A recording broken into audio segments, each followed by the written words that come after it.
quickly want to go over one of the assignments for Module 4.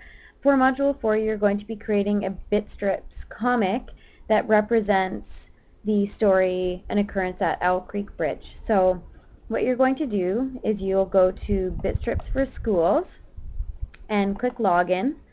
And it's really important that you put in the proper class code so you can see that I'm actually using a lowercase u, which is important. Then I select my name from the list, and I chose Katniss as my example student. And when you first log in, it'll ask you to create a password, and I'm just going to enter that now. Okay, so I have already created an avatar, and I did not create the avatar to look like me. I actually just went through as quickly as I could and made a boy avatar for Peyton, but I didn't do any detail because I want to leave that up to you. So you're going to create an avatar that you think looks just like Peyton, and I would go with what you pictured Peyton to look like in the story as opposed to what he looked like in the video. So if I go to activities, I'll see that I've got an assignment here. You do not need to introduce yourself. That's just a generic activity that shows up in Bitstrips. You just go to the occurrence of Owl Creek, and the instructions are that you are going to recreate the story using the 5 key elements, so character, plot, setting, atmosphere, and style, and the structure of a short story. So remember that plot graph. Use all of the information that you find in the story to be as accurate as possible. Just email me if you have any questions. So if I click on Start Activity, it gives me a generic set of templates, and I can choose what I'd like. I'd like a lot of different sections so that I can create a longer story.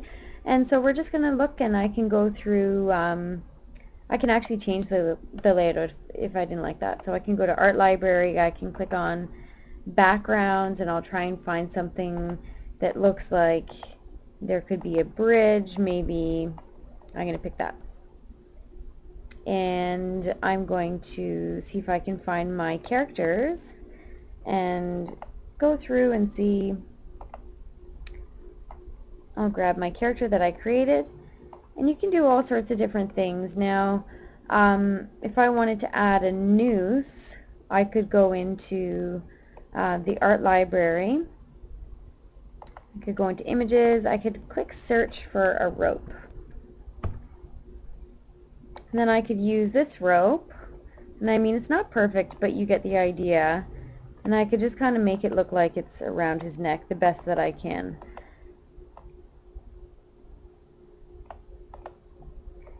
So that's essentially what you're going to do. You'll click on Save when you're done. It tells you don't have a title, but you will add one. And when you think you're finished and you've checked the rubric that's attached to the assignment and you think you've done your best work, then you can click on Submit Comic. And it does remind you, you can't change it once you've done it. So yeah, I want to submit. And then you're done. And that's it for the assignment. I just wanted to give you a very, very quick tutorial. You'll have to play around a little bit. You could do introduce yourself just to get used to it if you'd like, but please let me know through the email tool if you have any questions. Thanks.